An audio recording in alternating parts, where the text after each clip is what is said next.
यह है सबूत कि ज्ञानेश कुमार जी वोट चोरों की रक्षा कर रहे हैं। और आपको अगर सीआईडी एक बार लेटर भेज दे और आप नहीं गए, आप जानते हो क्या होगा। यहां पे इलेक्शन कमीशन को 18 बार लेटर गए हैं, कुछ नहीं हुआ है। राहुल गांधी जी ने एक बार फिर प्रेस कॉन्फ्रेंस करके पूरा हलचल मचा दिया है। पिछली बार उन्होंने जो प्रेस कॉन्फ्रेंस किया था उसमें उन्होंने कहा था कि कैसे चुनाव आयोग फर्जी वोट ऐड करता है और किस तरीके से फर्जी वोट के जरिए धांधली करके चुनाव आयोग बीजेपी की मदद कर रहा है। इस बार उन्होंने जो प्रेस कॉन्फ्रेंस किया है उसमें उन्होंने कहा है कि कैसे चुनाव आयोग, ख़ास तौर पे जो चुनाव आयोग के मुखिया है ज्ञानेश कुमार जी, ये कैसे वोट चोरों को संरक्षण दिए हुए हैं और किस तरीके से वो वोटर जो बीजेपी के खिलाफ वोट करते हैं, ओबीसी, दलित, माइनॉरिटीज़ और भी जो आदिवासी वोटर्स हैं, उनके नाम दिल्ली में बैठे बैठे कैसे सॉफ्टवेयर से गायब कर दिए जाते हैं। और अजीब बात यह है कि वो जो मोबाइल नंबर भी राहुल गांधी जी ने जारी किया और पूरे सबूत के साथ जारी किया।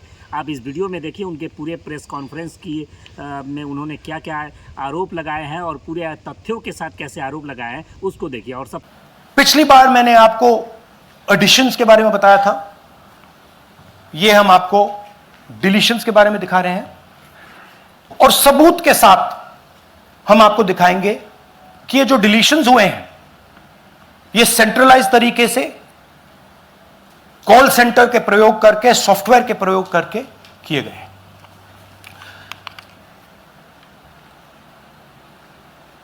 हमारे पास इस प्रेजेंटेशन में जो मैंने आपको अभी दिखाया 100% सबूत है, प्रूफ है कि ज्ञानेश कुमार जी हिंदुस्तान के चीफ इलेक्शन कमिश्नर वोट चोरों की रक्षा कर रहे हैं और यह मैं आपको अभी दिखाने जा रहा हूं। हर इलेक्शन में हमें रिपोर्ट आती थी कि वोटर्स डिलीट हो रहे हैं, कांग्रेस वोटर्स डिलीट हो रहे हैं, ऑपोजिशन के वोटर्स डिलीट हो रहे हैं, दलित वोटर्स डिलीट हो रहे हैं, आदिवासी हो रहे हैं, माइनॉरिटी वोटर्स डिलीट हो रहे हैं, ओबीसी वोटर्स डिलीट हो रहे हैं। मगर जब डिलीट होते हैं ऑपोजिशन के ही होते हैं। कर्नाटक में आलंद कंस्टिट्यूएंसी है, यहां पे चोरी पकड़ ली,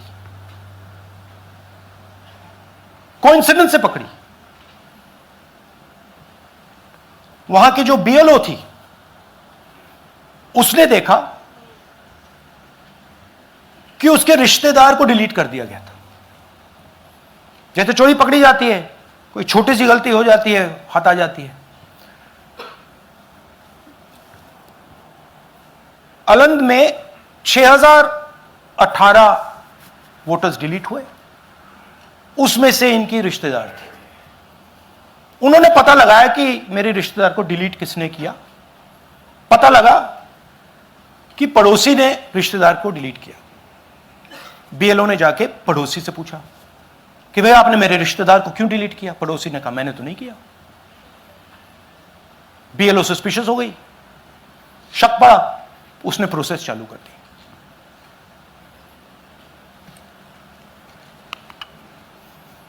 पता क्या लगा कि कोई ना कोई, किसी ने आलंद में वोटर डिलीशन सिस्टमैटिकली ऑर्गेनाइज तरीके से, सेंट्रलाइज तरीके से किया। हमें यह नहीं मालूम कि आलंद में कितने वोटर डिलीट हुए, क्योंकि इससे बहुत ज्यादा हो सकते हैं। 6000, तकरीबन 6000 पकड़े गए, उस पर इन्वेस्टिगेशन हो गया। क्या पता लगा कि फाइलिंग ऑटोमेटिकली ऑनलाइन हो रही है। मोबाइल नंबर्स कर्नाटक के नहीं यूज हो रहे, मोबाइल नंबर्स दूसरी स्टेट्स के यूज हो रहे हैं। इनफैक्ट कर्नाटक के नंबर थे ही नहीं उसमें। मतलब आप दिल्ली में बैठे डिलीट कर रहे हो, आपका नंबर तमिलनाडु का है। आप गुड़गांव में डिलीट कर रहे हो, आपका नंबर झारखंड का है। और जब हम चेक कर रहे हैं कि भैया आपका नंबर है, तो आपका नंबर है ही नहीं, किसी और का नंबर है, और टारगेट करके कांग्रेस वोटर्स को डिलीट किया गया। ये गोदाबाई जी हैं, इनके नाम पर 12 वोटर्स डिलीट किए गए। इनको मालूम ही नहीं, इनको पता ही नहीं कि इन्होंने 12 वोटर्स डिलीट किए। दिखाइए जरा। ಇದೇಶನ್ ಟೈಮ್ ಈಗ ये इनका वीडियो है। ನಾ ಅರ್ಜಿ ಹಾಕಿಲ್ಲ, ನನಗೆ ಅದಕ್ಕೆ ಸಂಬಂಧ ಇಲ್ಲ, ಅದು ಯಾರು ಹೊಟ್ಟಿ ಕಿಚ್ಚಿಗೆ ಯಾರು ಏನ ಹಾಕ್ಯಾರ ಅನ್ನೋದು ನನಗೆ ಗೊತ್ತಾಗಿಲ್ಲ। तो इनको आइडिया नहीं है कि इन्होंने वोटर्स डिलीट कर दिए।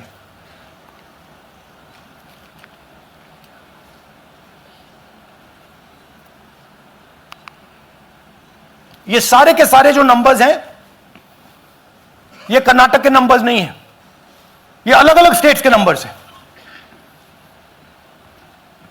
और इन नंबर्स को आप फोन करके देखिए, रिप्लाई नहीं आता है।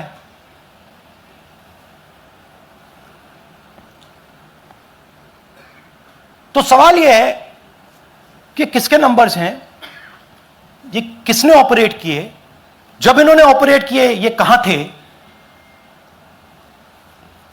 आईपी एड्रेस क्या था, ओटीपी कैसे जनरेट हुआ, कहां गया, यह सवाल है।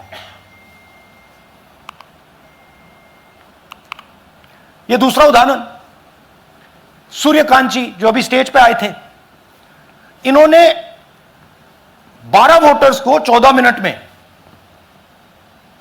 डिलीट कर दिया। आप फॉर्म भरने की कोशिश कीजिए, डिलीशन फॉर्म भरने की कोशिश कीजिए, देखिए।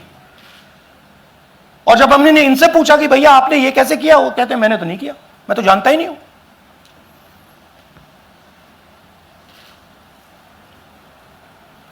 बबीता चौधरी जी का इन्होंने एक नाम डिलीट किया, यहां खड़ी हैं बबीता जी, यहां हैं, सूर्यकांत जी यहां हैं, आ जाइए जरा स्टेज पे, 1 सेकंड आ जाइए। ये दोनों खड़े हैं यहां पे, सूर्यकांत जी, बबीता जी। इनको मालूम ही नहीं कि इन्होंने डिलीट किया। Thank you. नागराज जी, इन्होंने 2 एप्लीकेशन 36 सेकंड में फाइल कर दी है। और मजे की बात देखिए, ये 4 बजे सुबह उठ के फाइल कर रहे हैं। पता नहीं क्या हुआ, 4 बजे सुबह कहा कि भैया मैं 2 वोटर को डिलीट करूंगा, और कितने 36 सेकंड में डिलीट कर दिए, फिर सो गए।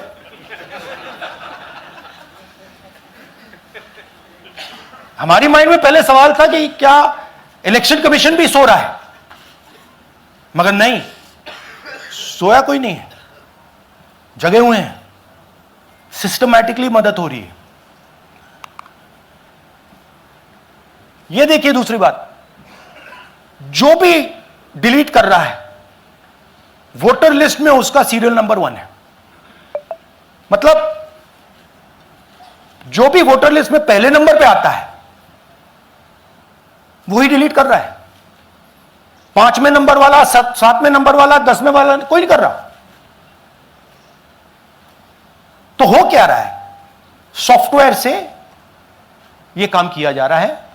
सॉफ्टवेयर प्रोग्राम कह रहा है पहला नाम निकालो और इसका प्रयोग करके डिलीट करो।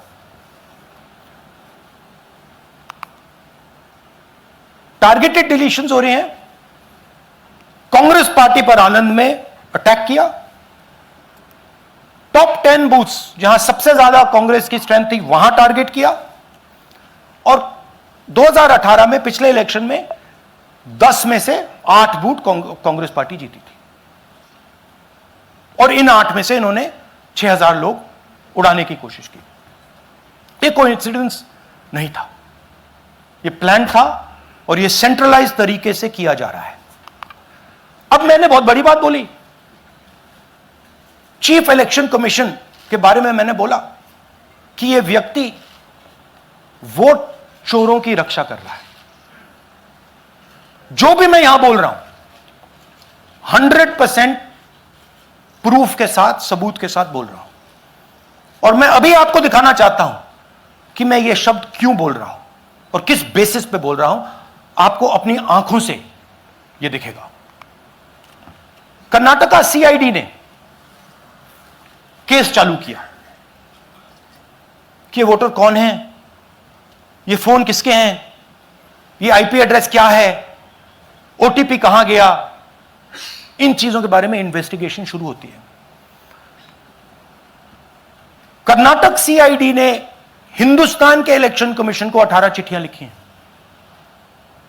हमें आप ये इंफॉर्मेशन दीजिए, बिल्कुल क्लियर है, डेस्टिनेशन आईपी दीजिए, डिवाइस डेस्टिनेशन पोर्ट दीजिए, ओटीपी ट्रेल्स दीजिए, फोन नंबर्स दीजिए, फोन नंबर्स के मालिकों के नाम दीजिए। क्लियरली पूछा है, नो आंसर। 18 चिट्ठी CID Karnataka, no answer from chief election commissioner, no answer from election commission. Timeline देखिए,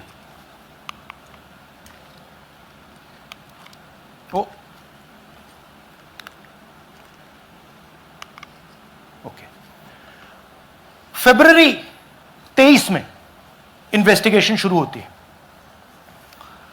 मार्च 23 में कर्नाटक का सीआईडी चिट्ठी लिखती है ईसीआई को कि हमें सारे डिटेल्स दे दीजिए।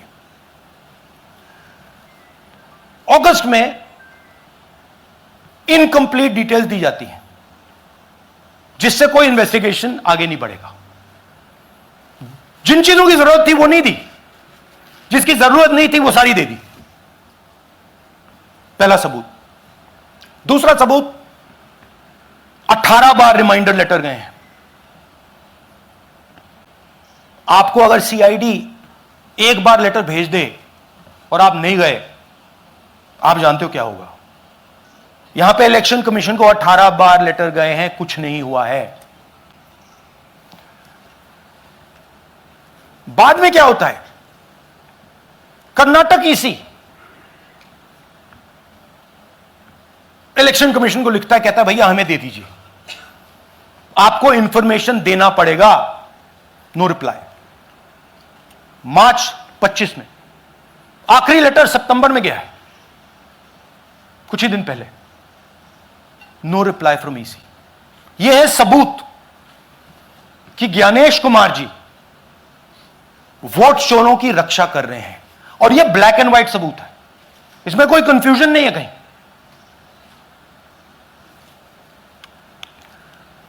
तो सवाल उठता है, ये है कौन जो सेंट्रलाइज तरीके से कॉल सेंटर के प्रयोग से, सॉफ्टवेयर से अलग अलग प्रदेशों में वोट डिलीट कर रहे हैं, ऐड कर रहे हैं। इलेक्शन कमीशन जानता है, ज्ञानेश कुमार जी जानते हैं। अच्छा, ये सिर्फ आनंद में नहीं हुआ, ये अलग अलग कंस्टिट्यूएंसीज में हुआ है। आनंद में लीगल प्रोसेस चालू हो गई, पकड़ लिया। यहां महाराष्ट्र में उसी मोडस ऑपरेंडी से, उसी सिस्टम से यहां पे वोट ऐड हुए हैं। आनंद में डिलीट, रजौरा में एडिशन, 6850। आपको याद होगा पिछले प्रेजेंटेशन में मैंने आपको नाम दिखाए थे, ये देखिए वही नाम यहां है। वही सिस्टम महाराष्ट्र में चल रहा है जो कर्नाटक में चल रहा था। नाम वैसे ही है, जेडब्ल्यू जेडब्ल्यू जेडब्ल्यू, पता वैसा है, जेडब्ल्यू जेडब्ल्यू, नाम यू ऐसे किसी ने टाइप करके लगा दिया। तो जो ये काम कर रहा है, ये उत्तर प्रदेश में, हरियाणा में, बिहार में, कर्नाटक में, महाराष्ट्र में वही कर रहा है।